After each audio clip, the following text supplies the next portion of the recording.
All right. Hello and welcome everyone to the first episode of Voice of the Young Republicans here on Voice of Republicans TV. What we're going to do here each week is give a platform and a voice to Republican candidates, activists, elected officials that might not otherwise get the media attention and the coverage they should, and definitely not the fair coverage they should get. So that's why you should tune in right here, and that's what we will give where other opportunities aren't existing. Thank you for tuning in with us for the first episode today. I'm Evan Young, National Committee Man of the Maryland Young Republicans. And I'm Maria Sophia, Chairman of the Maryland Young Republicans. And we're joined tonight by our first ever guest, Dr. Shannon Wright. Shannon Wright is the nominee for the Republican ballot for the Baltimore City election. He worked with several nonprofit community organizations and was able to gain a clear perspective of the fallout from lack of equality and equity in Black communities. Her work led her to be a negotiator on a $100 million desegregation plan of the NAACP. She served as the second vice chair she served as the Maryland Republican Party second vice chair. And she's currently the chair of the Baltimore City Republican Party and is running for mayor in 2020. So please give it up for Pastor Shannon Wright. Shannon, thank you for joining us tonight. Good evening. Thank you for joining us. We just want to begin by giving you the floor to build on that great introduction. Just tell us a little about yourself, tell the viewers what you're running for this office, the reasons you're running, and the change you're bringing to Baltimore. Tell us a little about yourself.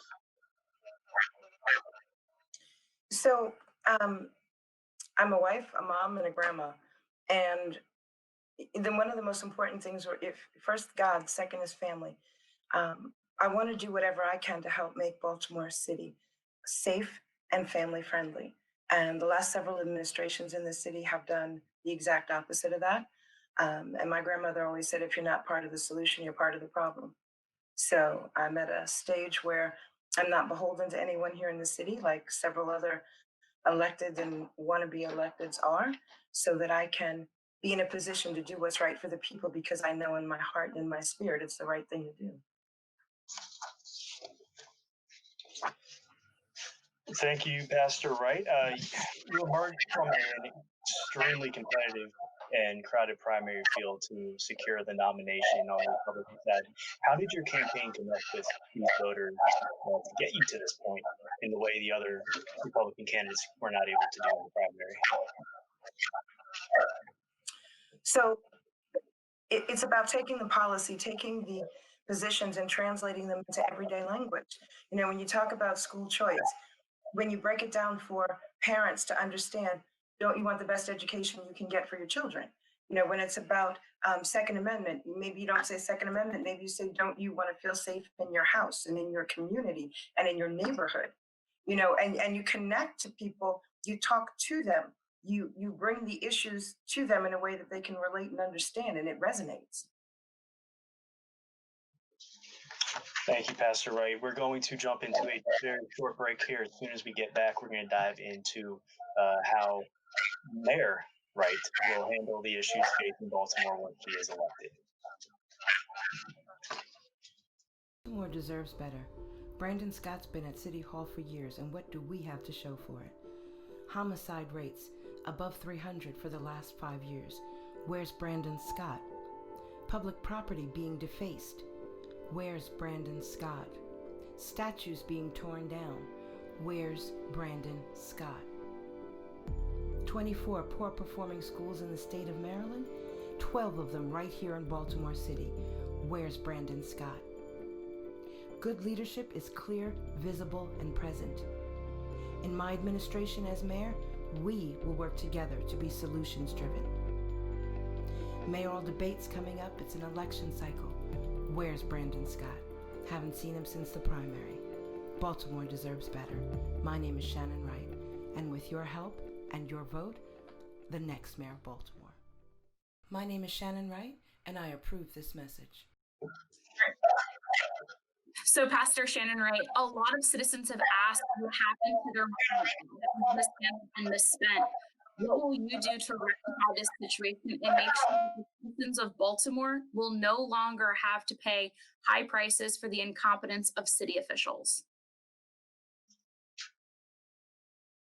It's my belief. So I can tell you anything. And in all honesty, I have to show you. So many people have run for office in Baltimore City and said all kinds of things, and then done the exact opposite. Case in point is my Democrat opponent, Brandon Scott, said he wanted fair equity in government. So he wanted to make sure that the extra votes that the mayor controls on the board of estimates were gone, and he wanted to push for term limits for elected officials. He said those things, the voters loved it, won the primary, and has since taken them back. So I think at this point, voters need to see and they need to watch and they need to hear from others their reaction to what we're doing. So for us, we're campaigning now, not just talking about what we're going to do, but starting to do some of those things now. We had an opportunity to bring one of the representatives from the SBA into the city to host a town hall with them so that business owners could actually understand some of the things that they could do to access some of the CARES funds and be able to survive COVID. Um, we've had folks from health agencies come into the city to explain to folks how to stay safe during COVID. So instead of just talking about what I would do and what I will do, I'm showing that now by what we are doing. You're right. When it comes to Baltimore, there's not been a Republican mayor in over 60 years. Why has the city been under such intense one-party rule for decades? And how is your campaign going to change that? And what does your campaign provide for the citizens of Baltimore that these Republican candidates in the past who have tried but failed for 60 years? What's different about your approach and your message and what you'll actually do once elected leading the city? So the folks in Baltimore have allowed themselves to be led by one party rule, as you said, for a long, long time now. The last Republican mayor left office in 1967. When we have Republicans that have been running in the city, they haven't done one of the simple things that we do in church, which is what you say, is you meet people where they are. It's important to understand the issues, not from a philosophical standpoint, but actually meet with people, talk with people, be here in the city. It's not just give your own thoughts and ideas, but really listen to hear what the voters want.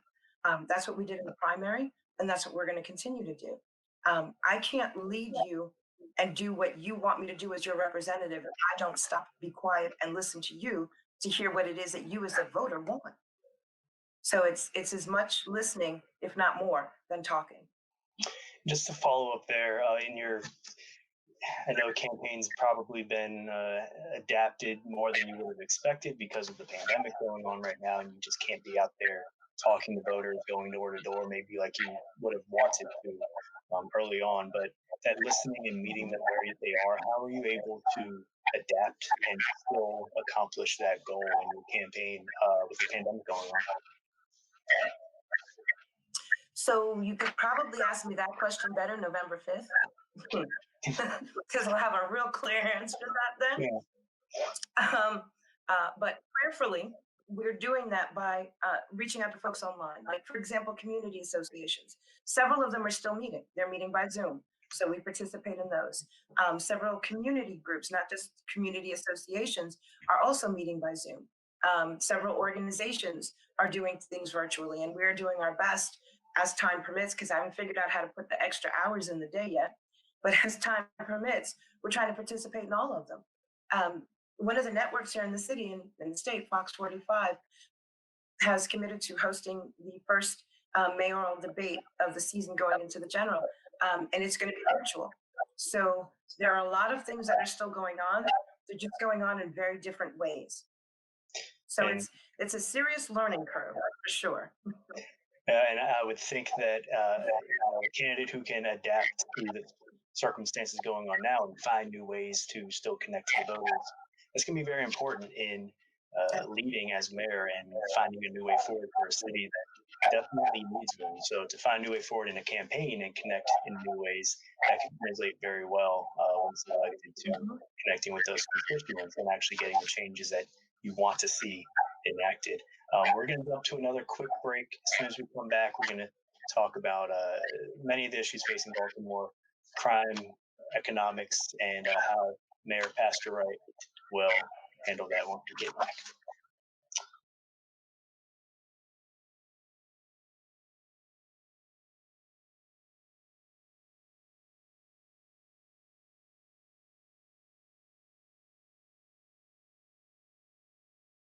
All right, so we're back, and Pastor Shannon Wright, I want to talk a little bit about your primary. I know you had a very crowded primary, and you were up against several Republican candidates. I think more so this past cycle than there have been in past cycles for people running for mayor on the Republican side. And you had, like I said, you had a very crowded primary field. So, what do you think set your campaign apart than from the other campaigns that allowed you to get across the finish line to make yourself the nominee this year? The first answer would be hard work. Very little sleep and a lot of hard work. Um, I had the opportunity to work with a group of folks here in the state that helped me in the city. You might know them, the Maryland Young Republicans, and I learned a lot from watching you guys. Well, So thank you. I stole some plays from your playbook. But We it's, did it's, not it's really set not a that lot of answer hard up, by the way, but we appreciate it, and we will Did take it. not at all. And I know we had that mayoral debate earlier this year with that in that crowded primary where there were several candidates. You had invited all those candidates as well. So I want to thank you, obviously, Pastor Shannon, for running, and you ran a great primary campaign for that. So thank you. And we certainly enjoyed helping you and the candidates that went for us. So. Yeah, we found. you all coming. I'm sorry. I was just saying we found a good purpose here and doing these episodes and all of our outreach efforts that are candidates that deserve a platform and deserve to get their message out. But oftentimes, as you've I'm sure experienced in your campaign so far, people don't want to show up and give you that platform. I remember the Democratic primary debates for mayor's race. Massive coverage, television streams, wall-to-wall coverage. When we did our forum, there was some media there, but still, they just don't want to give you a platform and hear these alternative views and these alternative ideas. It brings me to actually a question that I'm very interested in hearing. How have you said you're doing a lot online and you're meeting people where they are? Have you had any dealings with any of the media in Baltimore about them either being very reluctant and obvious in their reluctance to give you a platform and get your message out? And have you worked around that, if so? Well, interestingly enough, in the last couple of weeks, we haven't had to work around it as much. I've been on Fox 45 every week, at least once or twice a week. The Baltimore Sun is starting to pick up some of our comments and request statements on different issues in the city, as well as several other outlets and periodicals and all that sort of thing. Matter of fact, I'm scheduled to be on Fox 45 tomorrow morning. The media, it's interesting, this cycle, the media is actually acknowledging that they're a Republican candidate. Somewhat of a platform and voice to not just my own campaign, but other Republican candidates as well. That's awesome. That's amazing, and it's a good sign because it's not something we've always seen even earlier this year. I want to get into an important issue facing Baltimore and really facing the entire nation right now. In today's society, we see the Black Lives Matter movement calling for the defunding of police as well as the reorganization of police departments. With Baltimore already having come under scrutiny with the Freddie Gray incident, do you think we should defund and reorganize police, or should we let the police do their jobs and continue their work in keeping the street safe? How would your approach as mayor be towards our police department in Baltimore City? So I think it's kind of a combination of things. The community has lost a lot of its faith and trust in the police department in Baltimore City. Crime is on the rise across several different categories of crime. So I think, you ever heard that phrase, don't throw the baby out with the bathwater? So we're having some issues with crime. So obviously we need to reorganize, but I don't think in doing that with the crime rate so high, especially that you defund the one entity that is supposed to be policing and keeping you safe. So I think that for me, that's counterintuitive when the crime rates are going up. So Do I believe there needs to be some reorganization? Yes. Do I believe that the numbers in the crime stats show that there are we're missing some things? Yes. Do I think defunding is the answer? No, absolutely not. Um, when you look at, I will say this, the overtime in the budget for the police department in the last several years has been growing and is a lot higher than it should be. I believe that there is some reorganization to be able to stretch and use resources more effectively, to be able to include more training for the officers, to expand community policing, to start to rebuild that trust between the police and the community. But to defund the police, by the definition of the word, means not diminish, not make small, means take away. How do you do that when you have a crime rate, when you have a homicide rate that rivals any other city in this country? It doesn't make sense.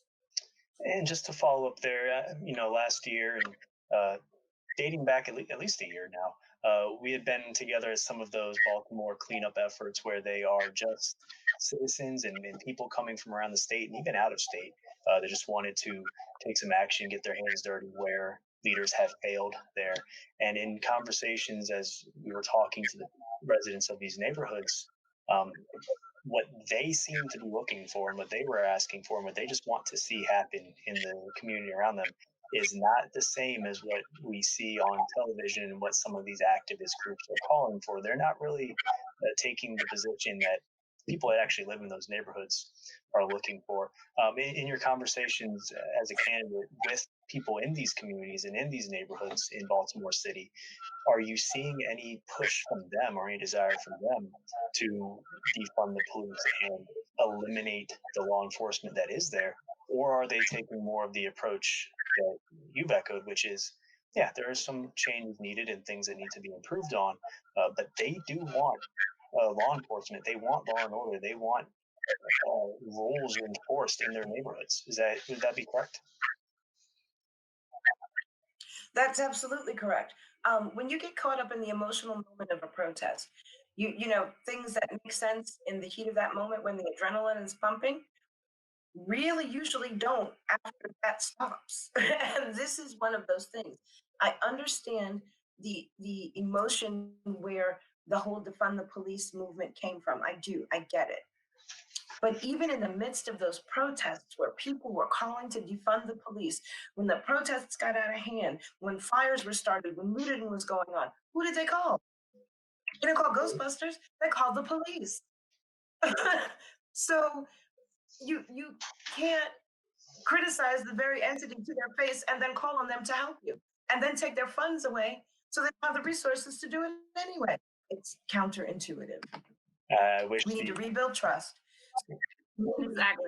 Feel comfortable and go at it from that perspective. What a refreshing common sense view. Right, exactly.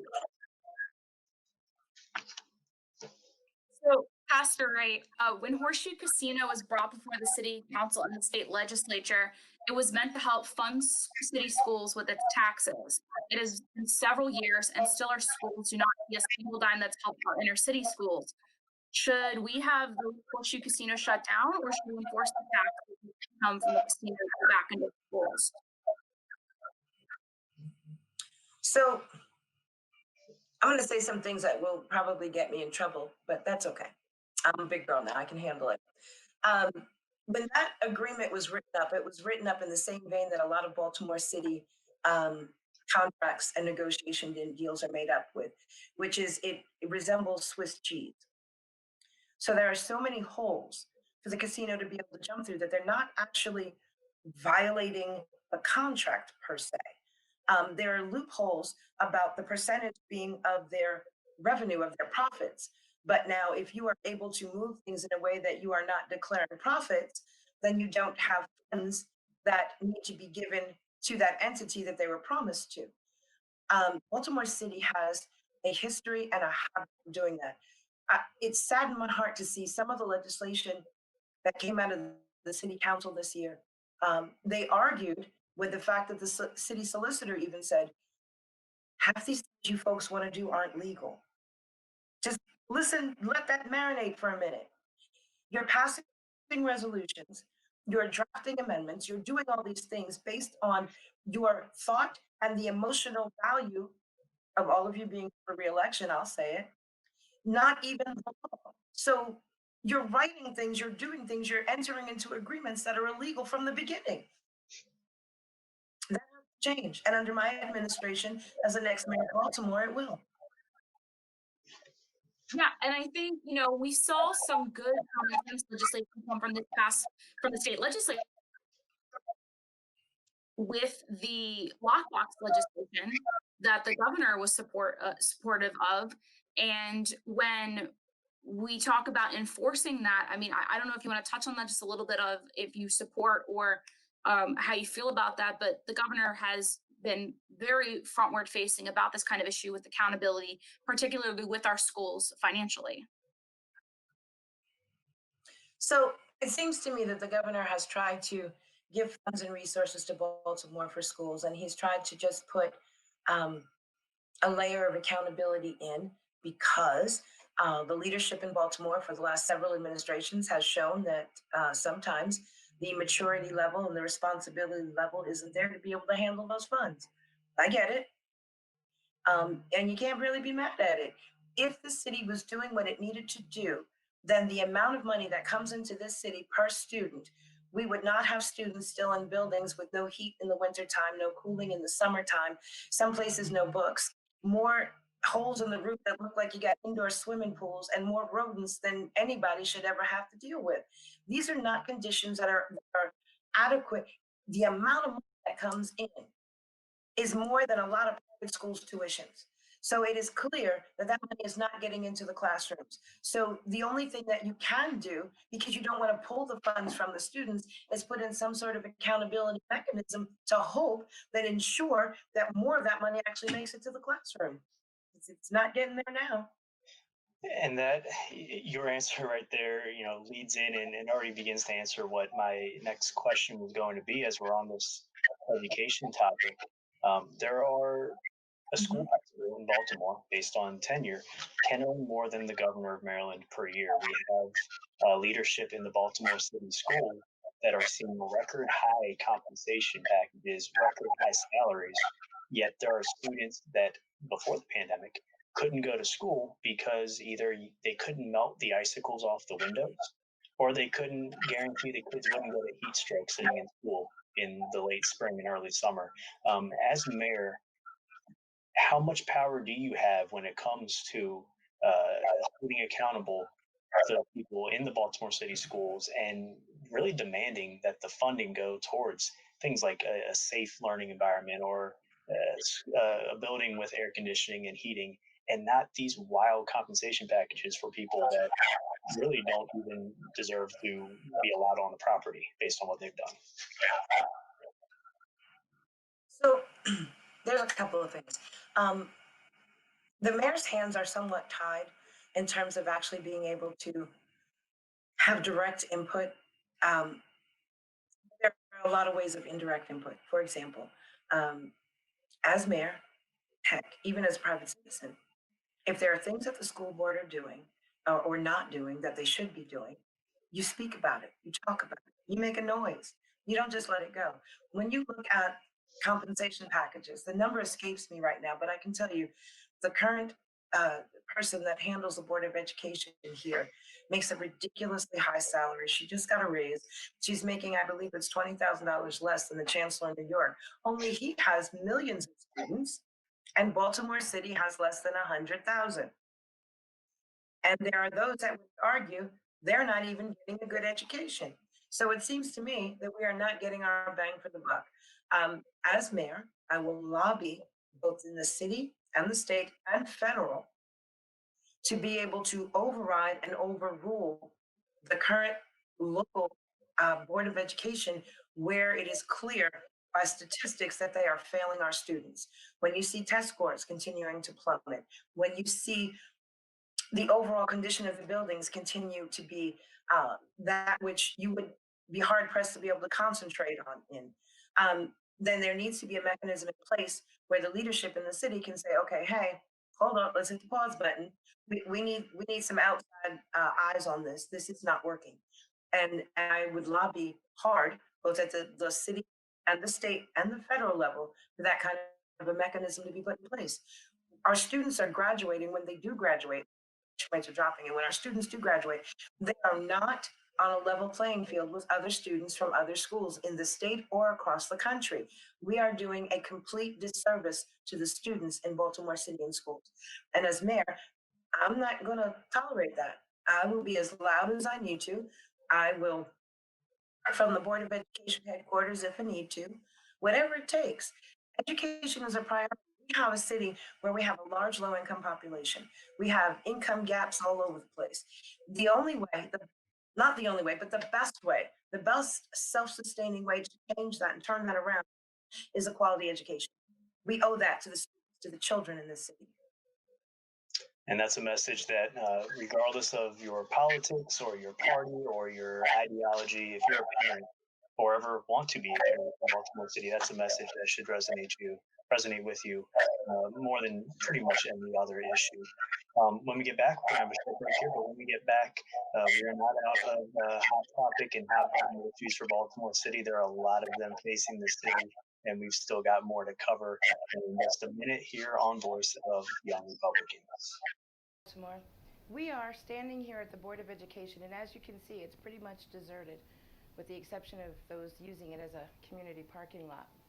It's July, so you would expect that there'd be a little bit of activity because of summer school and planning for the fall. But this year, because of COVID, the fall for school is going to look very different. This year, the Board of Education had its first town hall to discuss their plans for bringing students safely back to school in the fall. And just to be clear and cut straight to the point, it doesn't work. It doesn't work for you, parents in this city. There are two options, either a completely online option or a hybrid option, which is 2 days in school and 3 days out of the building, and students broken down into two cohorts. Now the problem for that is, as we try to open up the economy and parents have to go back to work 5 days a week, and their children are only in school 2 days, that doesn't add up. So, as mayor, it will be my responsibility to work with the state delegation and the city officials and the Board of Election to try and make sure that we have solutions that actually work for families, that work for parents. 2 days in school, 3 days out, with no viable options, doesn't work. So what we have to do is come up with viable solutions that actually work for parents that are trying to return to work. As it is, most of our black and brown families in this city are first line in some way, shape, form, or fashion, which means you don't have the option of being able to work from home. So as your next mayor, it's my responsibility, my obligation, and my duty to be clear, visible, and present with solutions that work for families. Education with 2 days on and 3 days off doesn't meet that threshold. So together, I will be your voice, and together we will find solutions that actually work for families in this city so that we can take Baltimore in a new direction. My name is Shannon Wright, and with your help, your support, and your vote, the next mayor of Baltimore City. My name is Shannon Wright, and I approve this message. So, Pastor Wright, with 2019 holding the record of 348 homicides, and this year there's already been 174 homicides, what are you planning to do, or do you have a crime plan to stop on our street in Baltimore? When you look at crime and specifically homicide and the numbers that they are, you have to do a couple of things. You have to make sure that you've got a police department that's in working order and actually equipped to be able to handle that crime. And then you have to look at the root causes. Just fixing the police department will not solve the problem. That is putting a Band-Aid on the problem. You have to get to the root of the problem. And statistics will say, forget politics and parties. Statistics say the people in Baltimore have lost hope. Companies are leaving Baltimore, jobs are leaving Baltimore, taxes are going up, quality of life is going down, people have lost hope. They've lost opportunity, they've lost faith, they have no more faith in their leadership. So when you are in a position where you still have to put food on the table and keep a roof over your head, and you see no opportunities and no other options, sometimes you look at things that you ordinarily wouldn't. So what we need to do, and in my administration, what we will do, is make sure that we bring opportunities back into the city so that we reestablish hope in the city, so that people believe that their children can have a better future. That is not the belief here in the city right now. So in addition to doing things like being tough on crime, and I absolutely mean being tough on crime, um, you also have to look at the root cause of the crime and look at the responsibility that the past failed administrations in the city have had to in that to lead to a climate where people feel they got to do what they got to do. And we need the leadership needs to fix that, and we need to hold people accountable for their individual actions. The two have to go hand in hand.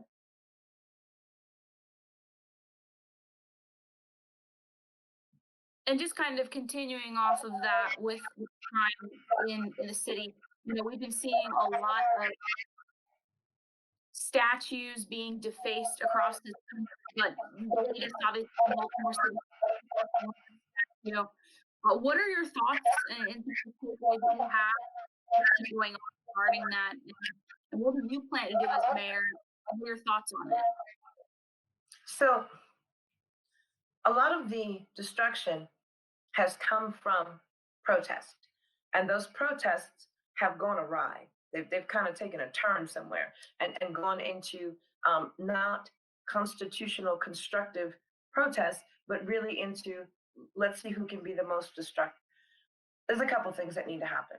Number one, I understand the value of protests. I've been in many myself. I wouldn't begrudge anybody being in a protest. However, when you go from being a protester to being someone that is engaging in criminal activities and behavior by being destructive, defacing property, then you've crossed the line. Now, to the folks that feel, I don't understand where they're coming from with that. Last I checked, I'm a Black woman, have been for a while now. I grew up in the projects without a silver spoon. So to say that I am out of touch or maybe I don't understand is a bunch of, well, it's TV, so I won't say. Regardless of your circumstances and your issues, it doesn't give you any excuse to do the things that people are doing. And I would say also to the people that are defacing the statues, taking a hunk of metal and granite and stone and destroying it and throwing it in the water is not going to change what happened. It's not going to change what made you angry. That statue is a symbol. But again, if you don't get to the root of the problem, that is still, these things that have led to this powder keg atmosphere are going to continue. The statue didn't do nothing to nobody. It's a piece of stone. And the person that statue represents, there's nobody alive now that remembers what he did anyway. So y'all mad about stuff that's happening today. But again, destroying that statue, breaking windows, burning things down is not going to change the fact that if this is your concern, that you're still poor, you're still Black, you're still broke, and your kids still go to a crappy school. Now, if you want to really have a conversation about that and fix some things, let's talk. See, we could do it the real grown folk way.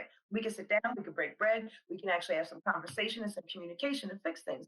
But when you go on this destructive path, then first I got to stop you. And by the time I stop you, I may not really care what led you to that path. If this is really about doing these things to create a climate for solutions, then you need to stop short of alienating people to the point where you don't care what your reason is or don't care that you want a solution. And to follow up on that, how do we get back to that where we can all have our disagreements and you can have, a statue stay up crowd versus a statue has to come down crowd. But when it comes down to it, everyone can still focus on those actual issues instead of retreating back to their corners and just having to be on the attack against people who on this issue or that issue may see differently. I think back to when the George Floyd murder first happened. I don't know anybody who thought that video was anything but horrible. Yet the way things have unraveled since then, people have gotten very divided on the protests and these movements as a whole. When not too long ago, everybody was on the same side.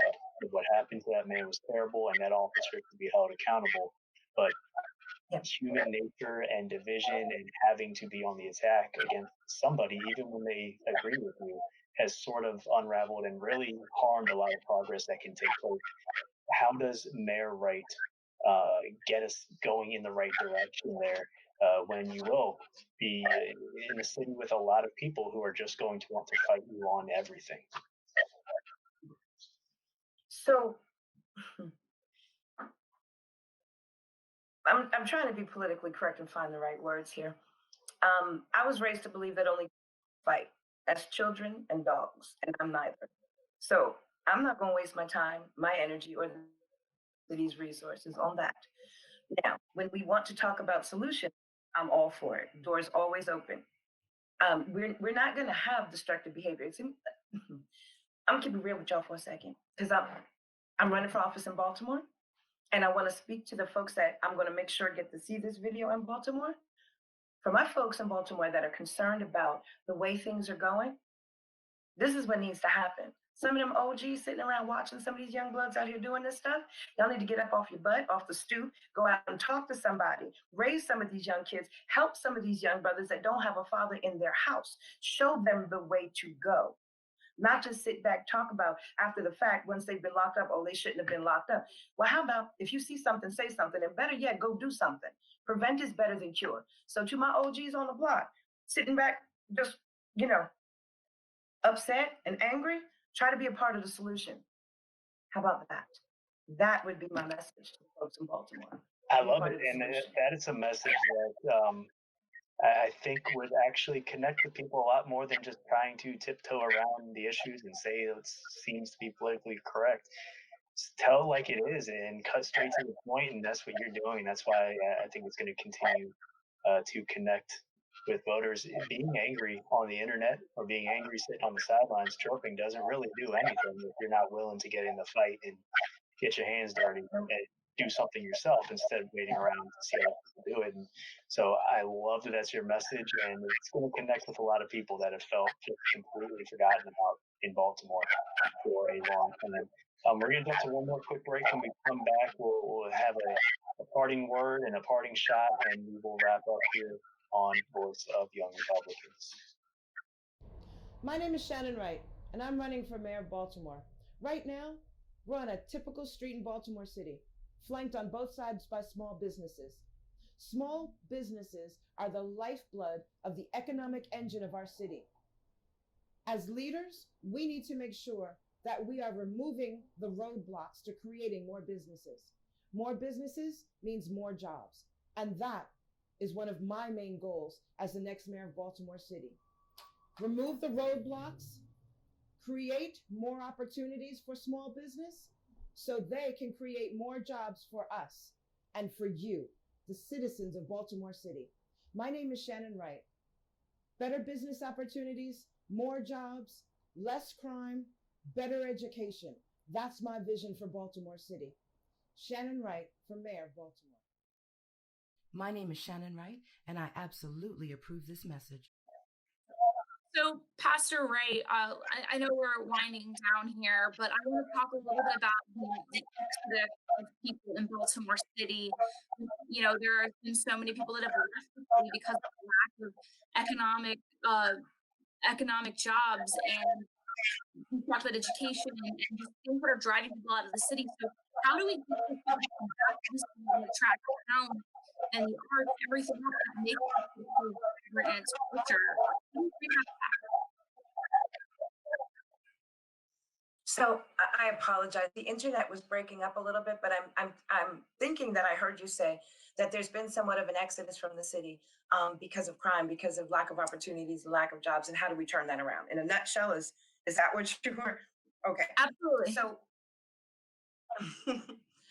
so again, it goes back to we have to do three things. We have to improve the schools, we have to make the streets safer, and we have to create a business-friendly climate.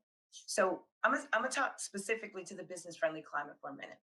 Baltimore City has gone so far off the path, off the track, throughout the map, the diagram, and everything else. Recently, the city council president, who is my opponent, the Democratic nominee for mayor, drafted and pushed through a resolution requiring a series of businesses here in the city, restaurants, to abolish their dress codes. So I want that to marinate for a minute. The city council passed a resolution telling business owners that they have to get rid of their dress codes. So we're in a situation right now in the city of Baltimore where our economy has been going down because people have been leaving the city. Businesses have been leaving the city. There are more abandoned buildings in a city of this size than I've seen in any other city across the country. Now, at a time like that, when the one thing that you have that you can count on to be able to drive that turnaround in the city is small business and allowing them to be the economic engine that they are created and supposed to be, to then handicap them by telling them how to run their business, I would say to any elected officials that feel that that's the way good government should look, you need to go sit down, be quiet for a minute, read the city charter, and take your hand out them business owners' pockets. Now, if you were able to do what you're supposed to do, which is remove the roadblocks so that the city could grow on its own, we wouldn't have to be trying to attract corporations into the city and give away the storehouse with all the tips and the pilots. Now, those tips and those pilots and that money that you put out to attract these businesses, they could be funding recreation centers. They could be funding mentoring programs. They could be funding rehab programs, funding rehab programs. But no, you all want to give away the storehouse instead of actually doing the job, doing the work to make Baltimore an economically friendly city so that people want to come here, stay here, and grow their businesses here. We need a change in leadership from the top to the bottom, not just my administration as the next mayor, but in city council president, and across the board. We need a paradigm shift. This city, before COVID, was dangerously close to entering into receivership, and not too many people know that. The economic situation in the city was going in the wrong direction before COVID. After COVID, we're on that precipice of being the next Detroit. So the reality is that the leadership that comes in next, and I'm not trying to be ageist, and especially since I'm talking to some very intelligent young folk right here. However, my Democratic opponent needs to sit in the corner and let grown folk handle some business. When you talk about you've been here, you've grown up in the leadership and the administrations, each one of which that you tout as where you got your experience from and your expertise from is a failed leadership with failed legislation, you need to sit down and be quiet. You are part of the problem why the city is going in the wrong direction. It is time for a new leadership, not just a new name and a new face, but a paradigm of thought that we know actually works. Not because I said so or somebody else said so, but because the facts say so. There are certain principles that are missing in this city. If you're a city on in an economic crisis, you don't give away the storehouse to get in business, because the revenue you would get in those taxes, you've given away to get them in the door. You make them promise to give something back to the community, which they don't, because your contracts are shaped again like Swiss cheese, as I referenced earlier. So their loopholes are there. The community does not benefit. The citizens do not benefit. For everybody that lives in Maryland, you may feel this is not your issue and your problem, but I will tell you this. Y'all listening? Whether you can vote for me or not, if you have friends in the city, I suggest you tell them to vote for me. If you have some discretionary cash, I suggest you deposit it in my campaign, and I'm going to tell you why. You can either support my campaign to be the next mayor of Baltimore, or you can continue to pay for Baltimore in your taxes and in legislation that comes out of our delegation from this city for the next 4 years. If you look at the legislation and you look at how much of the state's funds go to propping up and supporting Baltimore, you'd be amazed. So you can either donate now or pay for it for the next 4 years. The choice is yours. The tide raises all ships, but the ships with the holes still sink. And Baltimore's got a bottom like Swiss cheese right now. We need to fix that. Well, Pastor Ray, thank you so much for joining Evan and I this week on Voice of Young Republicans. I just wanted to give you a moment if you've got any final thoughts or any closing statements regarding your run for the mayor of City of Baltimore, and maybe provide your information if people want to reach out to you to donate. How do they get in contact with you? So if you are inclined to support this campaign, you can go to writeforbaltimore.com, or on Facebook, you can also reach us at Write for Baltimore. We're also the same on Twitter and Instagram. And as far as closing statements, sometimes you got to do this thing called tell the truth and shame the devil. So I'm going to put it to you all like this. We're in the city of Baltimore, right? Businesses are leaving. One of the entities that made news most recently for leaving the city of Baltimore is the NAACP. The NAACP started in the Midwest. They moved to New York at the beginning of the last century, and they've been there until they moved to Baltimore. Now, I've been a member of the NAACP and a state board member on a couple of different states and worked on some very large decisions and cases. Now, we covered cases and we worked on cases in with regards to education. We worked on police misconduct. Worked on uh, inequity in terms of housing, in terms of jobs and opportunities. Now, the education cases that we worked on in other states rival the lack of education and the misuse and mismanagement that you see here in Baltimore. The amount of police conduct cases that we work on in other places are very similar to the cases you see here in Baltimore. And the inequity that you see, the systematic inequity and racism, and not just racism, but classism, because that's really what it is, that you see in other places, in other cities, you see here in Baltimore. But let me just put it to you like this. When the folk that are doing that to you, that have their knees someplace that's prohibiting you from breathing, look like you so that the NAACP's hands are tied and they got to leave, you know you're doing something wrong. Baltimore needs to turn around and change direction. Pastor Wright, thank you for keeping it real with us today and keeping it real with the voters in Baltimore City that sometimes need to hear the tough truth, even when it isn't pretty or convenient to hear. But that's the only way that you're going to make progress is by telling people the truth. And your campaign is about telling the truth. So, in my completely unbiased opinion, anyone that's watching this should go directly to Pastor Shannon Wright's social media and website and get involved with her. I want to thank you, Pastor Wright, for being our first guest on Voice of Young Republicans. You're going to be mayor of Baltimore, but you also get the distinction of being our first guest. I'll leave it up to you which one you put first in your legacy when the time comes. But both very great honors in my opinion, and we can't wait to get behind you the rest of the fall and see you become mayor of Baltimore and bring some very much needed change. Thank you everyone for joining us on our first episode here on Voice of Republicans. Be sure to follow us across all of the social media, all of the Voice of Republicans social media channels. Maria, anything to add? No, I just want to thank Pastor Shannon Ray for joining us this week.